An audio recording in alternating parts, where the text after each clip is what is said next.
DPF on tap is where we chat. Got the mic and we're so glad. Talking ball and all we had. Never gonna leave you sad. Swinging hard, we take our shot. Every game we hit the spot. Fuck the Mets, we say it loud. There it is. Philly stands above the crowd. All right, everyone, welcome to episode 131. I guess we didn't name this, but I guess we've got to say we're streaking. Yeah. So I want to talk about today's On Tap is brought to you by Fishtown Iced Tea. So we have Philly attitude in every can. Smooth, refreshing, and made for days like this. Grab one, crack it, drink it cold, drink it over ice. Fishtown Iced Tea. It's Philly in a can. And I'm going to talk about Trogs PA Lager. DPF on Tap is also brought to you by Trogs PA Lager. It's crisp, refreshing, and brewed right here in Pennsylvania. When it's time for Phillies baseball, grab a PA Lager and raise one with DPF. Trogs PA Lager, Pennsylvania beer for Phillies baseball. Damn right. All right, I'm going to talk real quick about Jersey Sports Bar and Pizzeria. DPF on Tap is also brought to you by Jersey's. Cold food, cold beer. Let me try that again. Cold drinks, great food, and a perfect place to catch the game. Get the crew together, grab a pizza, and make Jersey's your spot for Philly sports. It's what DPF does. Jersey's where DPF goes to watch the game. And finally, And food is DPF not on Tap is also brought to you by Jockwins. It's a Philly tradition since 1884. Jockwins has some partner brands, one of them being the Roaster's Daughter. This is an espresso martini mix. And the other one is going to be called Bartender's Trading. This is a banana liquor. Mix both, and you have a banana espresso martini. Rob, coffee and banana is a thing. Yes, it is. What is it? Thirsty Roasters does like a chocolate banana blend. Okay. Yeah. So I guess it's kind of Danielle can't wait to try that. Let me tell hell you. yeah. Get all boozed up. Guys, I want to start off quickly with a breakdown of the Phillies' September schedule. So the Phillies are on a burner. We need them to win now. We also needed them to win in April when everyone said it was very early and those games don't matter. But they matter. So I just wanted to break down what the schedule looks like because we have a gauntlet ahead of us in September. And ahead of us, I mean, like I'm on the fucking team. So 5 of the 7 teams that we're playing have winning records. So you're looking at Arizona, Atlanta, Houston, Milwaukee, and Tampa Bay. 2 of the 7 are below 500. So looking at you Nationals and the dirty motherfucking Mets. Who are a terrible 450, which is, it should be, it feels like they're in the 350s. 4 of the 7 would be playoff teams if it ended today. So, Houston leads the AL West, even though the AL West is terrible. Yordan Alvarez has the entire Astros organization on his shoulders and is carrying them forward to beat Seattle, who, Seattle was really out there doing a great job losing 22-0 in a playoff race. I would snap the fuck out if I was a Mariners fan. So our combined opponent records and, wins and losses don't matter, but I'll just give you like the average. It's .535 winning percentages who we're playing against in September. So that's, we're playing good teams. And 7 games against Atlanta, so 6-1. That's a 5-game swing, and right now we're 4 games behind, boys. Right, 4 games. Yep. So that's you have to go 6-1 to kind of top them, and I don't know what the tiebreakers are. I hadn't looked to that. So when you think about it, I think there's something in it's pretty close to home and away. The last 6 games are home. I think they're going to be critically important. But you're playing the Rays at the very end, and the Rays could have like their single A team come up here and still perform good, I think, which is, just absolutely crazy. I'm thankful that we're getting this win streak in now. And that you have that 4-game series against the Braves. I believe the 4 games is here. 3 games are away. and then you're playing the Mets. But like the East, like they loaded the divisional games towards the end, which is cool. But like I felt like April and May and June and July, we weren't playing any NL East teams anymore. And they backload it. And I get it because they probably thought the Mets were going to be good. So they're like, oh, we'll put the Mets at the very close to the end and it's going to be an important series. It's not. But you just know that if like you're the Mets and you don't have anything to play for, maybe you just hate the Phillies that much. Yeah, play spoiler. Yeah, you definitely play spoiler. Because that's what we would want to do if the Mets were in that position. And, you know, I do want to play spoiler to the Mets because there's a chance they could not finish last if they don't beat them. Yeah, that's a good point. And I want that to happen. So how concerned are you guys about, you know, the September schedule and the possibility that Wheeler is no longer good at baseball?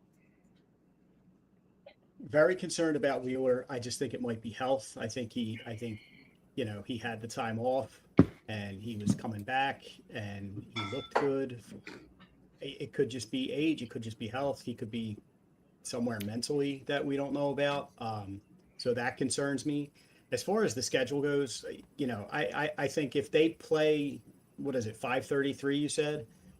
And if they play like 5:33 ball, that's, I mean, it's not great, but it's not terrible. You know what I mean? So as long as they're over 500, they should be in a position to make a playoff run or to make the playoffs. But, you know, I'd obviously like to see them win 60% of those games. Yeah. Yeah. I mean, back to the Wheeler thing, I am concerned about Wheeler because one of the things that he's always been good at is even when he doesn't have his best stuff, he does a good job of limiting damage. And his last, you know, handful of starts, that hasn't been the case. He's had kind of like, I hate to say like a Nola-esque type inning, but once the ball got rolling downhill on him, that, you know, it was multiple run inning, you know, on Wheeler in the last couple of starts, which you don't see. You just don't see teams put together 3, 4, 5 hits in an inning off of Zach Wheeler. And his control's been a problem. He's walked a lot of guys recently. It's the breaking ball. The breaking ball. He can't throw any over first strike consistently, like not a single one of the pitches. And that's one of the things that you know, I know this Nestor Cortez signing isn't like a, you know, get your World Series tickets, but it's kind of one of them low risk, high rewards. If the guy's got anything in the tank and he can come and maybe we use him as a 6th starter a couple times down the stretch here just to extend, you know, give Sanchez and Wheeler an extra day or so these last couple of starts. It might affect Sanchez getting 20 wins because he'll lose a start or two maybe. But at the end, I want both those guys healthy heading into playoffs, you know. Yep. As much as I'd love to see Sanchez win 20. And if Wheeler needs a day or two, you know, extra, you know, I mean, I haven't looked at the numbers, but, I mean, he went down last year when, like, July? So he's probably already pitched as many innings, if not more, than he did last year before he got shut down. So he might just be going through a little bit of a dead arm. That's what I'm hoping. He's in that little phase where he's he don't have his stuff, but the guy's a pro. I think he's going to bounce back. As far as the schedule, you kind of led me right into my topic, Chris, about, you know, the Phillies and the Braves only being 4 back. So I kind of did the same thing you did, but I was looking at the schedule remaining, the entire 33 games. So when I looked at that schedule, the Braves and Phillies both have 33 games remaining, 4-game lead for the Braves. They're still overwhelmingly the favorite to win the division. Being 5-1 against the Phillies this year gives them that, you know, that lead, especially with tiebreakers and all that. But the Braves, they're for the remaining season starting today. The teams they have left on their schedule have a .526 winning percentage. The Phillies, it's .520. It breaks down where the Braves have 17 games on the road, 16 at home, and 24 against teams that are 500 or better. The difference there is the Phillies have 18 on the road, 15 at home, and 21 against teams 500 or better. But the Phillies are playing .475 ball against 500 teams, where the Braves are playing .570 ball. They're playing better against better competition.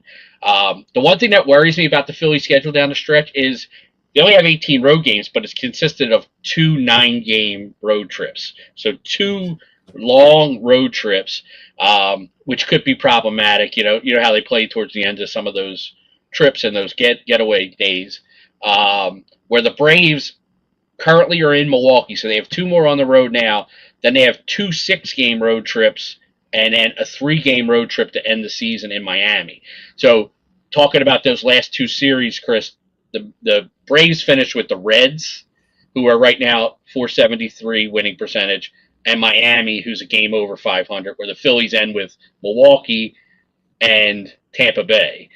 So the Phillies definitely have the tougher schedule down the end. And when I looked at like their record against their remaining opponents, the Braves are 38-16 against the teams that they have left, which is a 704 winning percentage, and the Phillies are 19-23, which is a 452 against the teams that they have left. You got to take out the topper times there, though. Yeah, no, that's true. I agree. They're playing better. I mean, overall, I think the Phillies have a shot because they do have those 7 games against the Braves. You know, you got them head to head. You know, take care of your own business. And 4 of those being at home. You know, take care of business.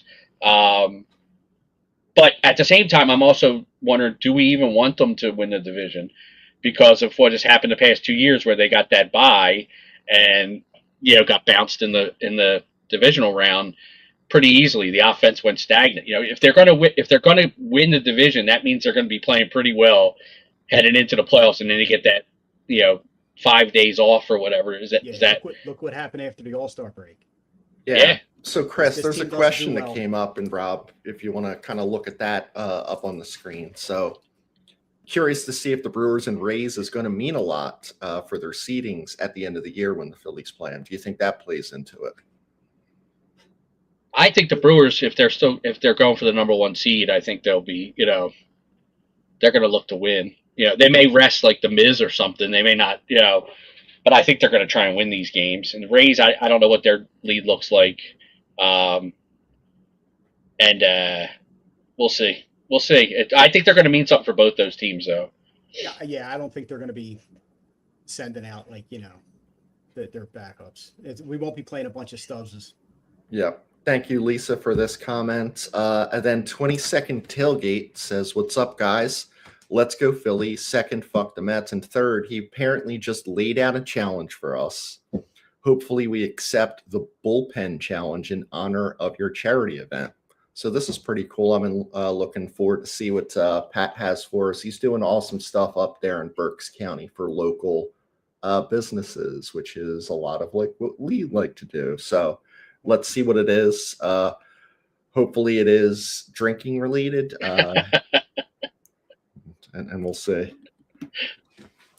And then Lisa wants to know where we get our Drunk Phil's fan shirts. DrunkPhilsFans.com is where we get all of our shirts.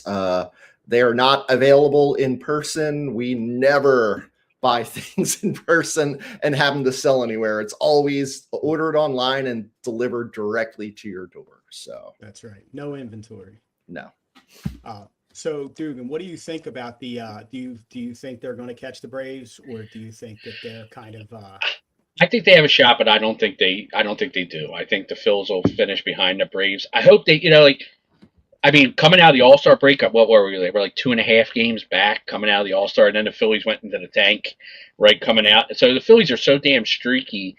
Something we're going to talk about later is their improvement in August. But if they can keep that up, I think they can stay close to the Braves, because I think they're going to be playing winning baseball the rest of the season. But I just don't know if they have enough to catch the Braves. Yeah. Speaking of that, so in August right now they're 14-5, and compare that to July where they went 9-15. So it's obviously this August resurgence that we're seeing here, and I just wanted to take a quick look at what they're doing differently, in August compared to July. And, obviously they're hitting the ball, which is, key. It's key. But so real quick, runs per game in July, they scored 94 total runs in those 24 games for an average of like 3.9. Are you sure? Yeah, exactly. I don't It felt remember all like 94, I'll yes. tell you that. And then in August already, they have 97, and it's an average of like Wow. 5.4. Um, Wow. so they're scoring more than a full run over what they did in July. Their batting average has gone from 230 in July to 273. On base percentage 301 to 368. Slugging up from 385 to 410. OPS from 686 to 778. And they've taken 18 more walks while cutting strikeouts by over 100. Like that alone right there explains what they're doing well in the month of August. And then you have, pitching performances and things like that. But guys, we got Marsh, who's kind of up and down. Yesterday, he had 2 or 3 hits. Arise, he slumped when he first got here, but he's just getting on base. He's fucking hitting the ball. Plus, he's a fucking nut, dude. Like, can we talk about that for a second? Luis Arise, after every pitch, is talking to himself. He's talking to somebody else. He's walking around. This guy looks like he's got some shit on his mind, like the guy you see at the train station every day. Yeah, Juan Soto does this, and we hate his guts for it, which is so he's a hilarious fucking to me. Yeah, That's all it's it so is. hilarious to me. We're like, That's all it and I is. love it too. And I'm like, grab your nuts again, Luis. That's it. Kiss the bat, smell the bat, lick the bat. If Brandon Nimmo had been a Philly early in his career, his act would have been like, all right, dude, like, yeah, fucking walk and run to first base. Like, that's fantastic. Maybe he'll steal second. It's when these guys have these fucking quirks and they're on other teams that we fucking hate them. I like that Arise is fucking quirky and weird, but he's also good, and that helps. You can't be quirky and suck or quirky and average, because then it's like, dude, just get your shit together and play baseball. I saw the headline on the back of the Daily News today was something about Arise takes batting practice in his hotel rooms. So I got to read the story to see what that is. But that's part of his routine, And this is one of the problems. I think that the top of the one through 3 last night went 0-4. It's just, to be able to do what they're doing without these guys is pretty fucking impressive. I haven't seen a lot out of Derek Hill. It says, have you ever met Schwarber, Arise is cool, and Derek Hill? I haven't seen, like, Derek Hill's, at least he's not making mistakes right now. At least he's not out there fucking up. You know what I mean? The Stott throw yesterday where he tried to bounce it over, that was a little concerning. I just hope we don't see more of that. But he's been getting on base. Like, I don't know what his streak is up to, but the dude is fucking, he's playing out of his mind. So just the difference between July and August, guys, has been so stark. If they can keep this up, which I highly doubt it because they're the fucking Phillies and this is what they do, they're streaky. Then I don't worry about the division. I don't worry about the postseason. It's it looks good. What do you guys know what? see? Like, the lineup has just been awesome, and it's like this lineup. We don't miss Mike at all, right? Just like the Phillies don't miss Kyle Schwarber.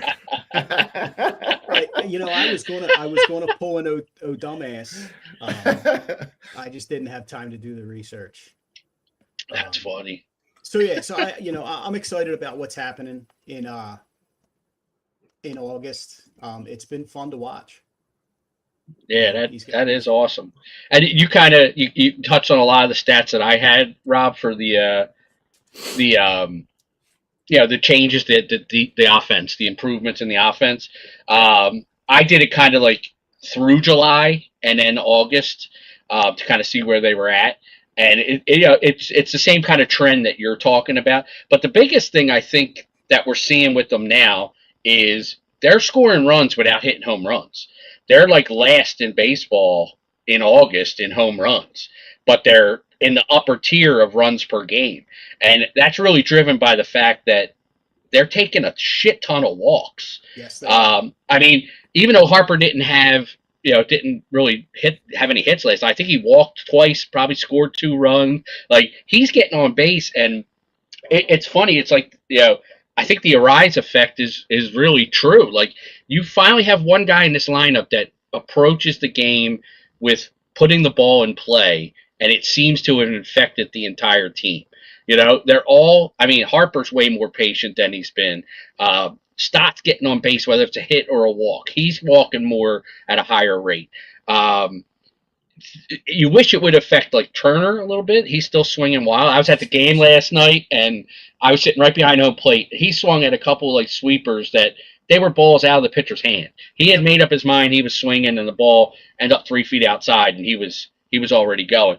But just to dig into the numbers a little deeper, as far as the player. So our favorite, guy to kick around is Alec Bohm. But in August, he's hitting 371 with a 945 OPS. Leads the team with 15 RBIs. Includes 6 doubles in August. Sosa, 357 with the OPS over 1,000. Only 6 games, but he's producing when he gets his opportunity. Crawford, 347 in August with an 860 OPS, and he's got 9 RBIs this month. Stott, 10 RBIs, 317, 905 OPS. Arise, even with an 0 for 16 streak in there, is hitting 310 with a 789. Harper, hitting 290, 984, and he's got 26 walks in August. Harper. He's got 26. Stott's got 19. Schwarber's got 14. The funny thing is, the guy we talk about having a great approach, Arise, he never walks. He doesn't walk, but he doesn't swing and miss either. So he only has 2 walks. But you could see the effect that having more patience is having on this lineup with these on base percentages. I mean, Bohm's 416, Sosa 471, Crawford 370, Stott 476, Arise 324. Harper's at a 500 on base percentage in August. Marsh 343, hitting 274. This is where it kind of falls off, and you got Turner 232. Schwarber 197, but he does have 12 RBIs this month and 14 walks. And when you look at the runs, Harper scored 16 runs this month. Arise 10, Stott 13, Bohm 11, Marsh 11. Like, these guys are getting on base, and then they're getting them in. They're making it. I've seen way more sac flies, in this month than we've had all season. More productive ground ball outs. They're even sacrifice bunting from time to time. Like, they're doing the little things and not relying on the home run.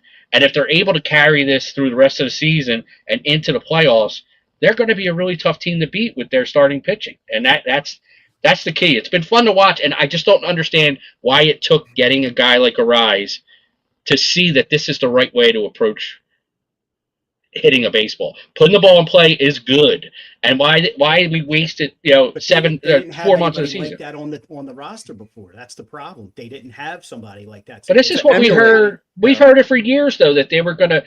Our focus is putting the ball in play and cutting down strikeouts. I mean, that's been the mantra in spring training the last 3 years. Yeah. Now he's not. Teaching them to swing straight up. Yeah, but it's been fun to watch. Just the competitive at bats that they have. Other than Turner, his at bats are usually shit. But the other guys are really battling. I mean, and like we were saying before we came on, Crawford's hitting like 270 this year. You got your 9-hitter hitting 270. I a better base runner though. Yeah, his speed. He wastes his speed because he's not a great base runner. But. So this is, my cousin chimed in. There's been more bloop and broken bat hits lately. Luck comes around, but it's important just to put the ball in play, not to hit a DP right at someone.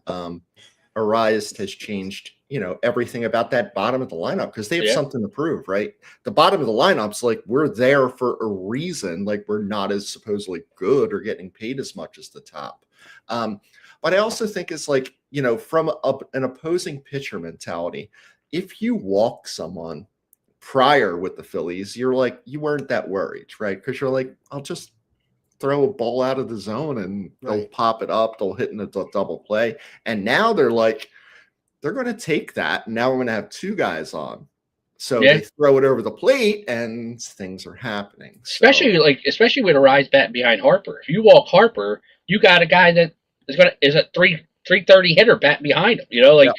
You're asking for trouble walking Harper. 100%. And Harper's going to take the extra base. So if Arise gets anything near the gap, like, Harper's fucking running. Yeah. Guys, before we move to the next segment, I just kind of wanted to ask each of you, who is the player for the Phillies that you dislike the most right now? And I don't want to use the hate word. And I want to kind of preface this. Like, we've given Justin Crawford pretty much carte blanche on DPF. We have not ripped him hardly at all. A little bit with the two-strike approach, but I'm hoping, we've still kind of been on. But who are you guys? Now, because you said hate, I said dislike. Oh, that's right. No, because we're not Yeah. saying hate. Okay, No. because I hate Turner's at bats. Yeah. And I think this is always like a "what have you done for me lately" kind of question. All right, so I'm gonna flip a coin, and it's either Turner or Alvarado. Okay. That's a good one. I just hate when Kirkring comes in a game. I think he's got such great stuff, and he just hasn't put it together consistently enough for me. He makes me nervous, especially when he comes in with men on base, because he doesn't succeed in those situations. But the way the Phillies bullpen is set up, he's supposed to be one of those guys that comes in those situations. I get nervous every time the ball's hit back to him. Like, what the fuck's he going to do with it? He's just, I don't hate him. I never have a warm and fuzzy when he comes in the game. Alvarado's the same way too, though. I feel like they shouldn't be on the team, Alvarado, at this point, right? Like, what endearing quality is he giving? And you're like, is Nestor Cortez going to take his spot, or is Nestor Cortez if like Wheeler can't pitch? I don't know which one he's going to come into, but Kirkring is he's just not doing the job that we ever thought he would do. And you wonder how much, because like anytime something's fielded, it is a disaster. But look was it yesterday? He's throwing fucking wild pitches. Like, they wouldn't have been in the batting cage. Yeah. Like, it would have been outside the cage if you're playing at Max Myers Field. Like, it's not close. So I just wonder, like, what the fuck is this kid thinking out there? And don't think, just throw. Yeah. Yeah, he's and got what great happened to stuff. that slider? Like, I'm he's just in not his seeing head. it. I think he's in his head too much, and he's Yeah. been there for the whole season. His numbers are not terrible, but he's just he's just not dominant like you thought. I mean, when he came up, it was like he was the closer in waiting, and now you're like, he's probably like a nasty six slider sweeper thing. He Yeah. had that nasty pitch, but he Yeah. can't get he can't Kirkring throw that bleeds consistently. base runners. That's, Yeah. Yeah. who do He you wa- trust? Mesa, Bolin. I mean, I said the other night, like, Duran's not good. Duran's not great. Duran's good, but like, I don't trust him in the way that I did last year. He's not dominant. Like he's not overpowered. Like, he's not blowing guys away. I mean, he had 3 strikeouts last night. Looked good. He was at pumping 101 last night. But they put the ball in play a lot on him. Yeah. And a lot of the hits are cheap, He but throws a lot of strikes. That's Yeah. Lead off single almost Yeah. every. he hasn't been dominant, but he's been good. JT. And it's a really valid point. He's almost automatic out. I mean, he got a double yesterday, but I think he didn't mean to. I think he had 2 of them. Yeah. He had 2 doubles last night. He didn't mean to. Guys, I'm going to move into something that, like, I was like, oh, we're doing this blind ranking. I was like, let's do a visual blind ranking. And then I realized that's the most Polish thing ever. And these guys know that I'm Polish, so it made total sense. And in my Polish brain, I'm like, oh, yeah, like, I'm going to do a visual blind ranking, not thinking of how much of a double entendre it was. So that's fantastic. I do have this queued up. I hope it works. We'll see if this does work, and we'll do it again. So, Dugan, you are to my, I don't know what it is on the screen. Yes. So you're to my left, but I know that you're really to my right, and I'm watching it. I'm going to give you 5 uniforms through baseball history. And to rank it number 1 means it's the worst you've ever seen. Okay. Yeah, so 1 is the worst that you've ever seen. Okay. So let's see if this works. We're going to add number 1 to the stage. So this is Chicago wearing shorts. I think you're bringing out number 1 right away. All right. Okay. That's a number 1 for me. Shorts and a collar. Shorts and a collar. Oh. Now let's look at this Devil Rays when they were the Devil Rays. I don't think that's terrible. Okay. I'll say I'm going to put that at 5. Okay. I think there's a lot worse. I'm going to bring up this Pittsburgh, which I have no idea why. I mean, I guess this was the color of the Pirates dude's bandana. Maybe. I don't know, but Jesus. red on a Pittsburgh is just, it's so bad. It's bad, but it's not like an eyesore type uniform. I'm going to put that at 4. Okay, so we have 1, 1, 5, and 4. 4. And then I had to bring this one up. So the Saturday night specials. Yeah, that's a 3 for me. I don't hate that one either. I wouldn't mind seeing it every once in a while. Okay. That's a 3. And then finally, I was going to bring up, it was just going to be Mets uniforms, Yeah, but that's already easy. But I brought up the orange and the black. I'm good with 2 there with the orange pants. I think that Okay. would put me over the top. Way too much orange there. I All right. like that. I'm good with that. I think 'Cause- those in the Saturday night specials, they look like pajamas. Yeah, I think they That's a kinda, good point. You know, Yeah. And then That's a the good other one point. looks like softball team stuff. Like, That's- remember cutoff jerseys? Like, what the fuck? were yeah, they thinking? yeah. Yeah. And the dude who either flew out the left or he hit a home run. Right. And like, I remember when like the cutoff jerseys came into vogue because I think like, didn't you have them in Ivy Ridge? The Polecats, Butcher? Probably. Yeah. I Yeah, I was like- yeah. yeah. I thought so. And then I was like, I see these fucking uniforms and I'm like, well, yeah, I'm obviously wearing long sleeves. I'm not going to show fucking 2 tree twigs hanging out. You know, what the fuck am I? I'm going to look like, you know, like somebody in the fucking Outsiders, like getting pony boyed. I think that summer, the summer in '92, I think we had a few guys rip their sleeves off. I think they came with sleeves. We had a couple guys rip theirs off. It was, Oh, all right. you know, Not Yeah, naming names, but I'm going to say it's Gribben. Gribben definitely. certainly not did I. this. And I think you may be correct. Yeah, I And was like, Gribben All really I know wasn't is exact- we he wasn't the exactly Loudy John. with the Loudslogger with the zip up jerseys beat Ivy Ridge in the city championship that year. That's true. And that's you- all I'm you- saying. I believe it was you and fucking the other guy. I never forgot his name, Bob Carr, hit Yeah. absolute bombs against us at your field, and it was just like, this ain't good. But I want to Yeah. play Bustleton. I want to play Bustleton again and get into a fight. That's funny. Yeah. I think didn't Bull play in those White Sox uniforms? I think the It Bull was looked on like the him. White. I don't know Yeah, I if think that the Bull him. was in It the. looked like him. no, think there's- no, he wouldn't have. No, because he No? It was would have been. he was with the Phillies through 82. And these I thought I had uniforms seen him in a were baseball 77. card with those badass It uniforms. was Bill Veck, so he could Yeah. have done a fucking one night. One but night yes, game. Yeah, I thought or just Bull at the has. tops. Yeah, that's what I remember. The collar. yeah. Yeah. And the glasses, him wearing like the, Yep. you know, Yep. the Yep. Kojak. So Rob, I'm doing baseball cards for you. Perfect. So it's just random baseball cards, and number 1 is the worst picture, like the worst baseball card picture. I already have them queued up in order. I'm not playing games, and here goes number 1. Oh, that's a terrible picture. I'll go 2. Like pictures, they say do 1,000 words, but I think Yeah, this this- one clearly to me says, "You like French fried taters, huh?" Right. This one makes me uncomfortable. It looks like he smells himself. Yeah. People call it a Kaiser blade. I call it a sling blade. Is that me? That So was 2. that That was 2. No, okay. yeah, 2. 1 is the worst. Correct. All right, So that Yes. was 2 because I know you're going to bring up. Don Mossy. It's a shame. That's just his face. That's like I'm sorry, Don, and family, but this is just He Don. kind of looks like my mom's second husband, so I'll give him a 4. I didn't really like Joe, but that's just what it is. Sorry, Don and Joe, but we have The 1 grandkids 4. could hang off his ears and swing. It was nice. Yeah. Yeah. Now I think that's just unfortunate timing. He looks like he his smells glasses himself. He smells himself. That's that face. Oh he shit! looks like he definitely looks like he sharded.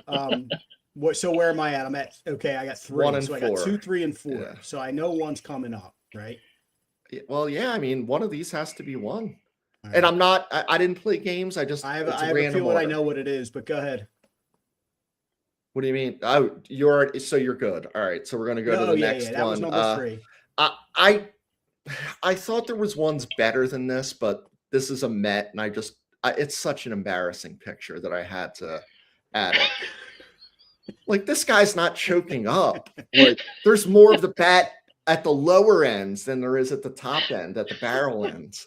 Felix Milan. What is he doing? Because it's a Met.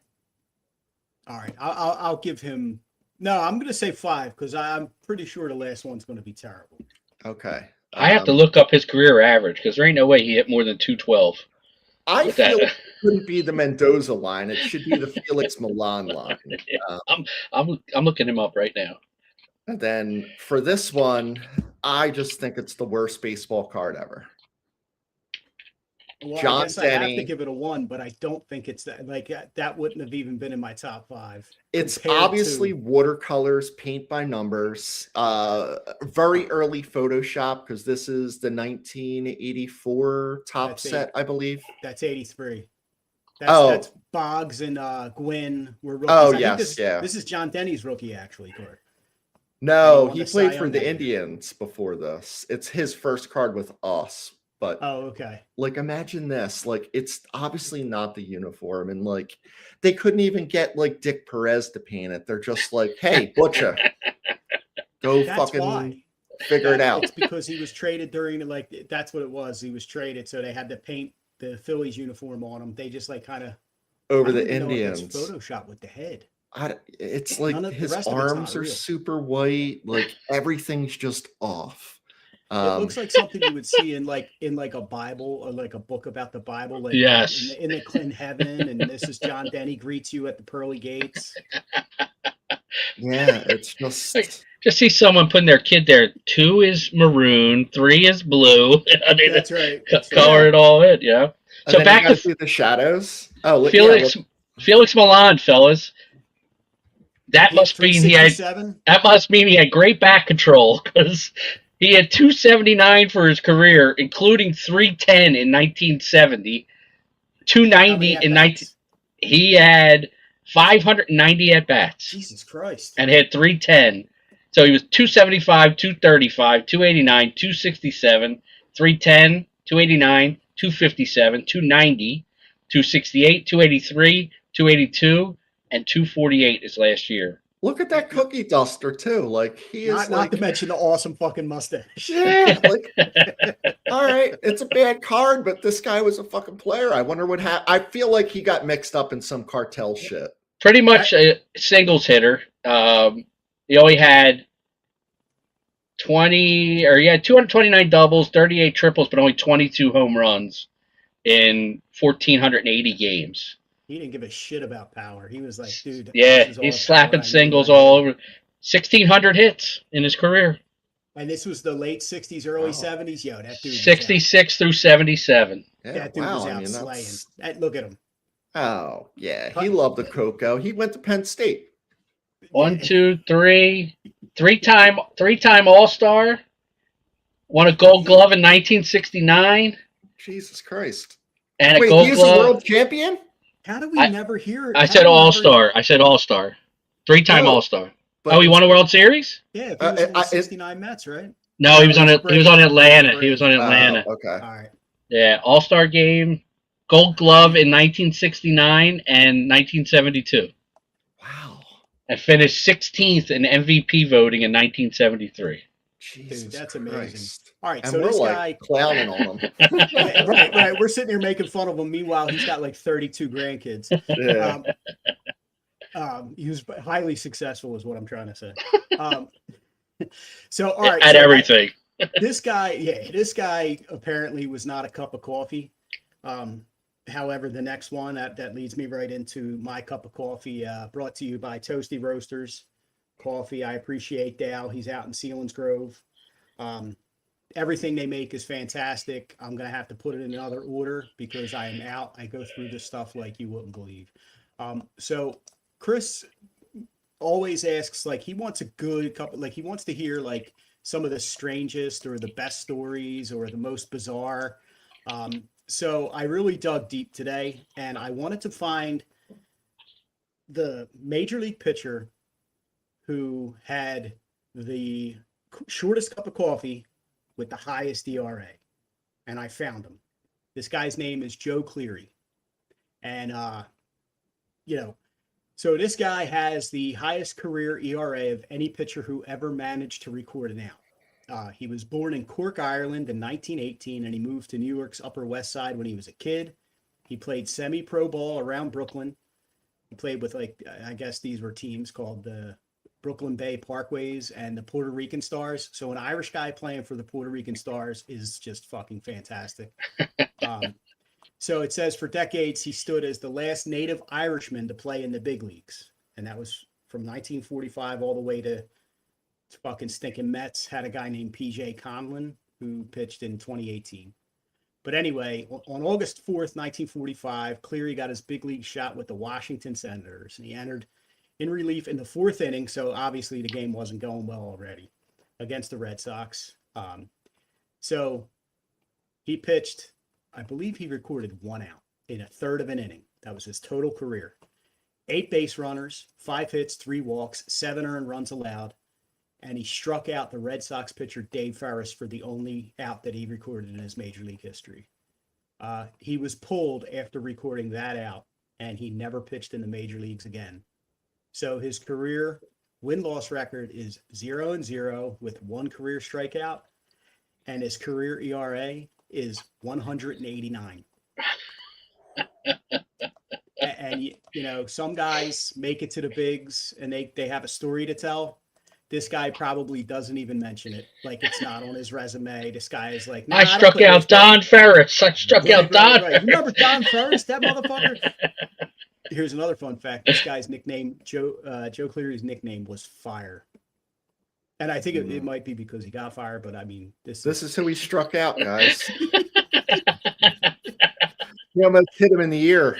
Don didn't even bring a bat to the fucking plate. So I thought that was really interesting. I thought this guy, 1/3 of an inning, but he faced 7, 8 batters, he let up 8 base runners. Jesus Christ, this guy was just like, that's a tough outing, and that's a tough career. So he was the shortest cup of coffee that I could find for any major leaguer who recorded it out but gave up runs. So this guy is a fucking anomaly, I guess, or whatever. So that was a good one. I thought that was a good, interesting one. I don't know what happened to him. I couldn't find any information after his major league stint. I mean, if I ever did that, I'd go in the fucking witness protection. So I gotta seriously, like at least I don't know what you do with that. That sounds like something they just pulled a guy off the street and they're like, yo, hey, trash man. I mean, did they though, Rob? Because was this wartime? 45, right? 1945, yeah. So there's not a ton of information about it, believe it or not. But he is listed in Baseball Reference, and he's listed on all these other sites. So it's official. He did play. That's amazing. Yeah. That's amazing. 8 runs. But he's got 1 more career major league strikeout than the 3 of us combined. So this is true. Yeah. This is true. Yeah. So congratulations, family of Joe Cleary. That's funny. They used to say what they used to say about him. They said he's no Felix Milian. Or Vic Davalillo. Always room in baseball for Felix Milans and Vic Davalillos. There you go. Yeah, truth. All right, guys, I wanted to talk about everybody's favorite bench player on the Phillies right now, Derek Hill. I dove a little bit into his background. I wanted to kind of put together a little profile of Derek Hill, who he is, where he came from, what his deal is, because he's a very likable guy. He's a guy that, like, in interviews, sounds awesome. I think he's got the right thing to say. I think he loves playing for the Phillies, and he's had some big moments, some big hits. I think he's got the play of the year in baseball. That catch he made against the Mets going over the wall. That was a huge catch. But so Derek Hill, he's a 30-year-old outfielder. has been long built around elite speed, athleticism, and outstanding defense. He was born in Des Moines, Iowa, so he was the first Iowa-born resident to play a major league game in Iowa when the Phillies Oh, no shit. played the Field of Dreams game. He was born in 1995, but he attended Elks Grove High School in California and was a highly regarded prospect, hitting .500 as a senior, and was one of the most athletic players in the 2014 MLB draft, where the Tigers selected him 23rd overall in the first round. Baseball runs in Hill's family. His father, Orsino Hill, played 12 seasons in the minor leagues and later became a scout, and he is Darryl Strawberry's cousin. So Derek Hill is Darryl Strawberry's cousin. Cousin. So Hill entered professional baseball with speed and excellent center field defense, considered his biggest weapons. As a prospect, MLB Pipeline gave his running ability a 70 grade and his defense a 65, projecting him as a potential top-of-the-order center fielder. His trip through the Tigers farm system was an easy injury slowed his development, including Tommy John surgery in 2017. After 6 years in the minors, he finally reached the majors with Detroit, making his debut on September 4th, 2020. He's become a bit of an MLB journeyman. He spent time with several organizations, carving out a role with his ability to play all three outfield positions, run the bases, and provide right-handed offense. The Phillies acquired him from the White Sox on June 11th, 2026, along with international bonus money in exchange for prospects Dylan Campbell and Jose Colmenares. The move gave the Phillies much-needed outfield depth and a legitimate center field option. He quickly showed Phillies fans what makes him valuable. His speed allowed him to cover significant ground in the outfield, and he's capable of making the type of defensive play that can change an inning. In fact, he'll earn the MLB Play of the Week award for a diving catch he made for the Phillies. Offensively, he isn't expected to carry a lineup, but he brings an intriguing combination of speed and occasional power. In 2026, he has also shown more pop than he's had during much of his early major league career. What Hill brings to the Phillies is he'll bring something the Phillies need: versatility. He can handle center field, move around the outfield, pinch run, steal a base, and provide late inning defense. His first-round pedigree and raw athleticism have always been evident. The challenge throughout his career has been turning these tools into consistent major league production. The Phillies don't necessarily need him, but he's a nice bench option, and he gives them some good defense. And right now, his salary this year is $900,000. He's on a 1-year deal, so he's arbitration eligible in 2027, and he can be an unrestricted free agent in 2029. I think he's just the kind of guy the Phillies need, not only for what he brings as far as, he's not going to be an everyday guy, but he does contribute when he plays. He plays excellent defense at all three outfield positions, so that's a guy you can use as a late inning replacement for Harper and Wright in a playoff game, protecting a 1-run lead, and he can run the bases. He can come in and run for Schwarber if he gets on late in the game and you need some speed. He's a guy, I think he's a guy the Phillies bench hasn't had in a while. He brings elements that they definitely needed, and I just like his attitude. I think he's happy to be here. He's happy to contribute any way he can. He looks and sounds like a good clubhouse guy, and we've already seen some big home runs and big defensive plays out of him. So I'm a big fan of Derek Hill, and I hope the Phillies find a way to keep him around. Yeah, guys, I'll tell you what. You look at some of the World Series winning teams, and just with the Phillies, and this guy wasn't the MVP, but they don't get there if there's not a Matt Stairs. They don't get there if there's not a Greg Dobbs, right? Yeah. And if you look at some of these Atlanta teams that were at the World Series, as well as the Dodgers, they always seem to have some guy who's not the guy who comes up big in situations. And I feel like he has, ice in his veins, and he wants that big moment. I don't feel like any other Philly player is like that. Honestly, yeah. I do not feel I felt like Harper was, but I don't know now. Honestly, I don't. Yeah, I think Hill is more he's more tuned into the urgency. I think because he's the fourth outfielder, because he's a bench guy, Whereas, somebody like Harper or fucking Schwarber, Turner, they know they have their jobs no matter what. So they can have an at bat where they fucking swing at a ball out of the zone and they can walk away from the plate knowing that they're going to get another 2 cracks at it that game. Whereas Derek Hill doesn't have that luxury. Now, is he playing himself is he playing himself off the Phillies? Is my concern. Is he playing himself to where another team is going to grab him and give him more money than, let's say, he's worth? And not that he's going to go there and be a superstar, but they're going to try to. Is he going to get signed away in hopes of him being an everyday player somewhere?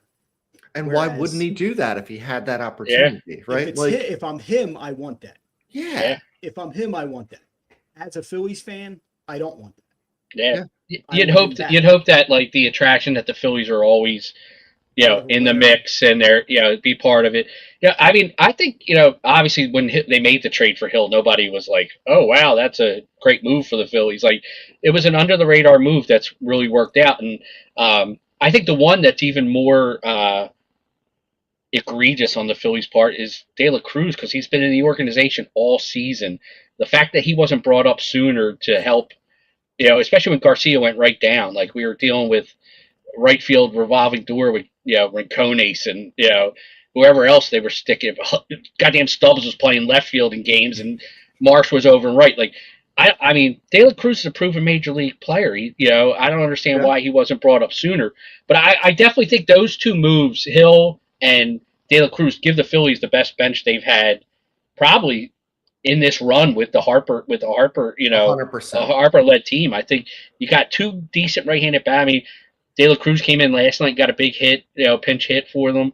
So I think, I like where our bench is. I like the guys that they have on it right now with Hill and De La Cruz. And Hill's a guy. I think left-handed they're low on. Yeah, right. Like that's the only thing. Yeah. What is it? Which is funny. We're left-handed heavy in our starting lineup, and your bench is your lefty is Stubbs right now. Stubbs, right? And it's like, do they have anyone they can bring up when the rosters expand?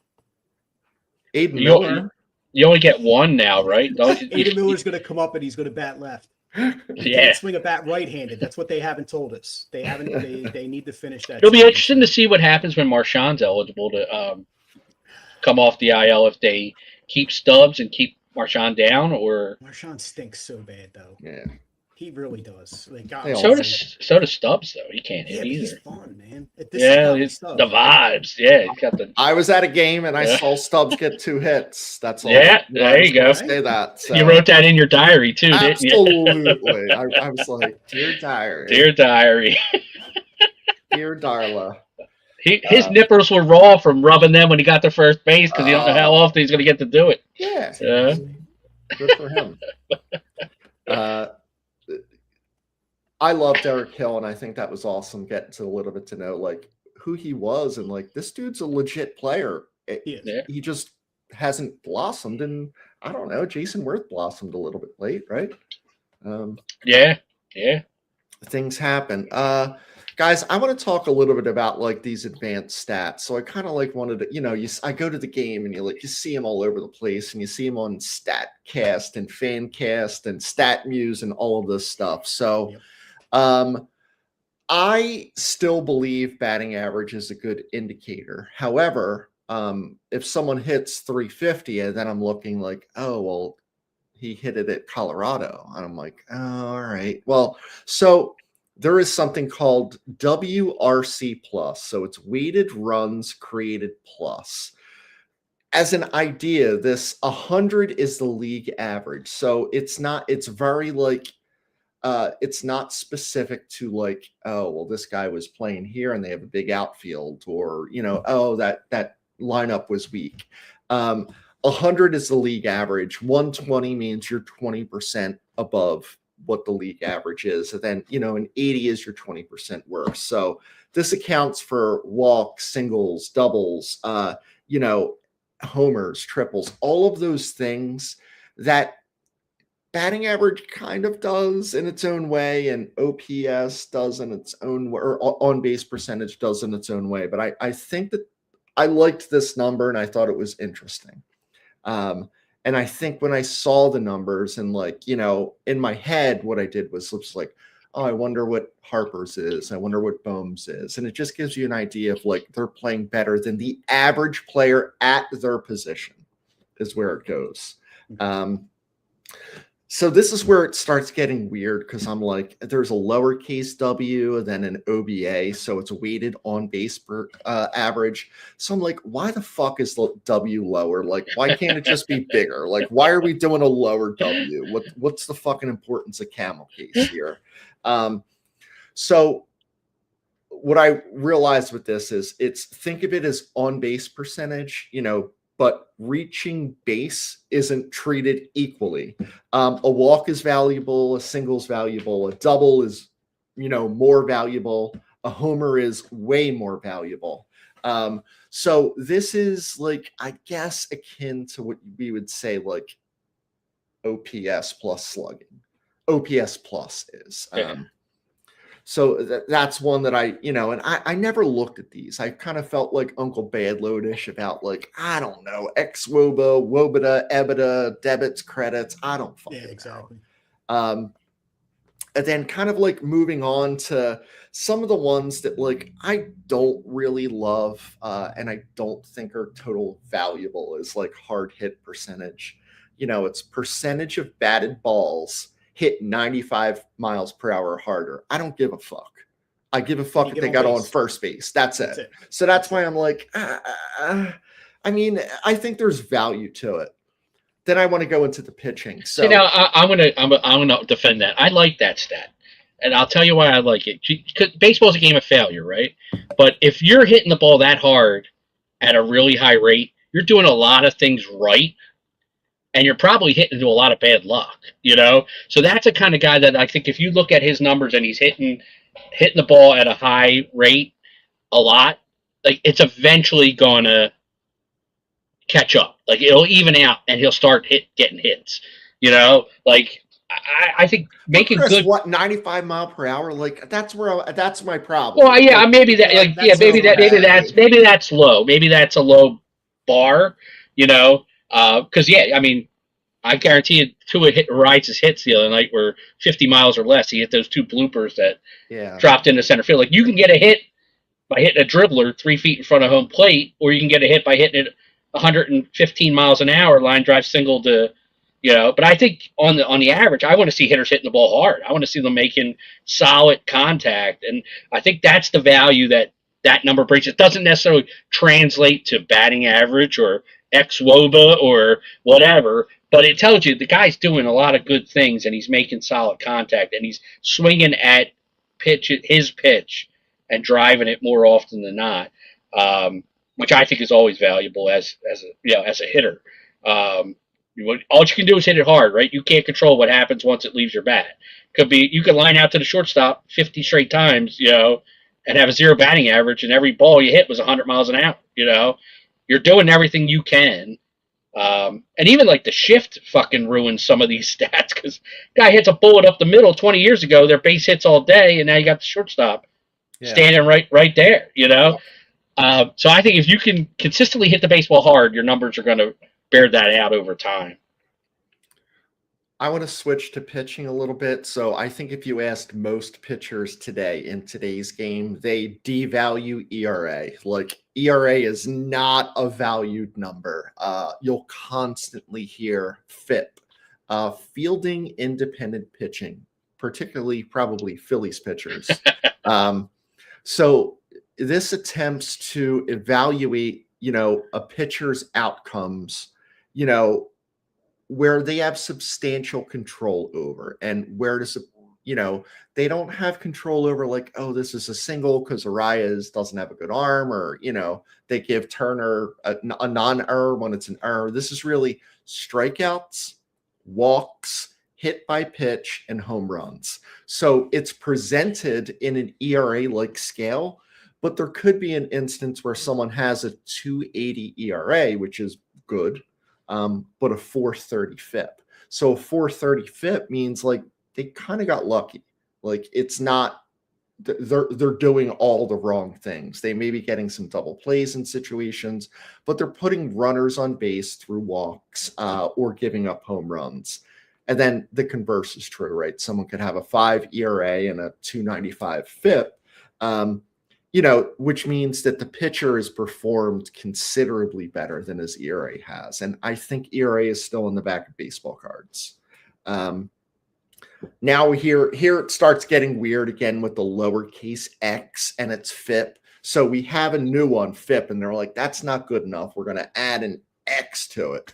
So this is a similar idea, but it normalizes home run rate on fly balls because, yes, it's easier to hit home run at Citizens Bank Park than it is to hit it in San Francisco or wherever it may be.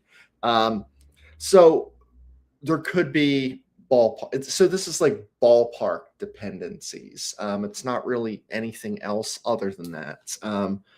Then there's, this is one that's become increasingly favorite. It's another one of those lowercase x's than ERA. So StatCast is the one that popularized this, and they take a pitcher's quality of contact allowed and other outcomes that translates his XW lowercase OBA into another ERA-like number. But I think a lot of times, like the problem with me with these stats is like, I feel like it's made up. Like, I think you can make any number you want to.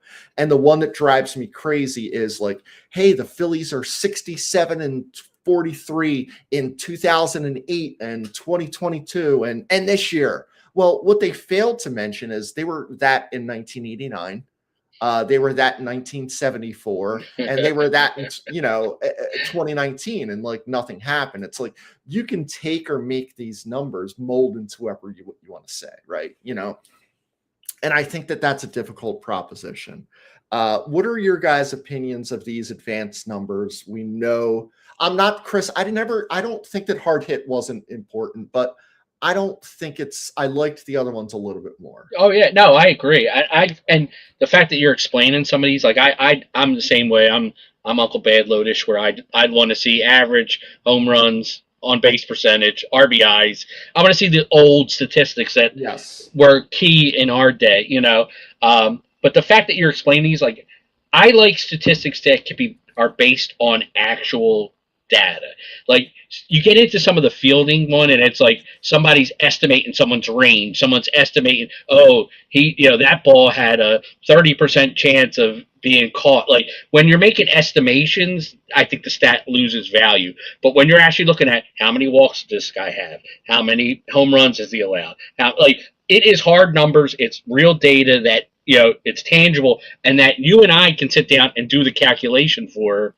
And come out with the same number. Come into play. They're going to be like, oh, the humidity was high this season. And like, oh, the wind was blowing in from there's left. A statistician out there who does that. Yeah. Who's trying to get that to go mainstream. Yeah. I just pulled up Savant and I scrolled all the way down to the glossary. And running, you have a sprint speed. That's how many feet per second. FPS. And they take the fastest 1 second window. Okay, so and then they have a bolt. Have you guys heard this? A bolt is when the sprint speed of the runner is at least 30 feet per second. And they count how many bolts a player has. So I didn't know this was a real thing, but I just want to add in, like, I listen to the radio, I think, more than you guys do when you're watching the game. And Stocker, this is how he got the job. Now I know, because Stocker knows all these numbers. So he hornswoggled the fucking Phillies brass and to be like, oh, do you know what bolt speed is? Do you know what xWOBA, FPS, FIP, MFU? Like, he knows all of this, and you can imagine what Fransky does. Did he start? Who was GM and who was manager when Stocker started? Because I feel like we're not as analytics driven right now. I mean, I know we are, because Mattingly still he's a believer. And I think Dombrowski is a little bit of a believer, but not like Klentak and not like Girardi and fucking certainly not like Tandick. Like those guys were all about analytics. I think it was the Klentak era. And Stocker probably got in because like Michael Bourne was like, oh shit, a few times. But I loved it because I was saying oh shit too. Yeah. We need that.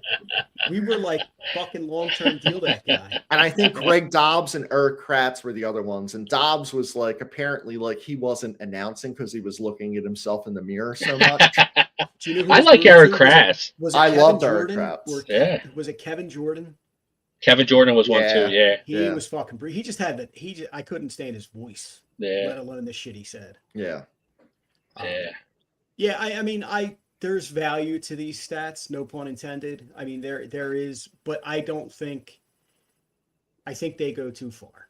I just think they go too far, and they don't really give you, like, even WAR to me, it feels like.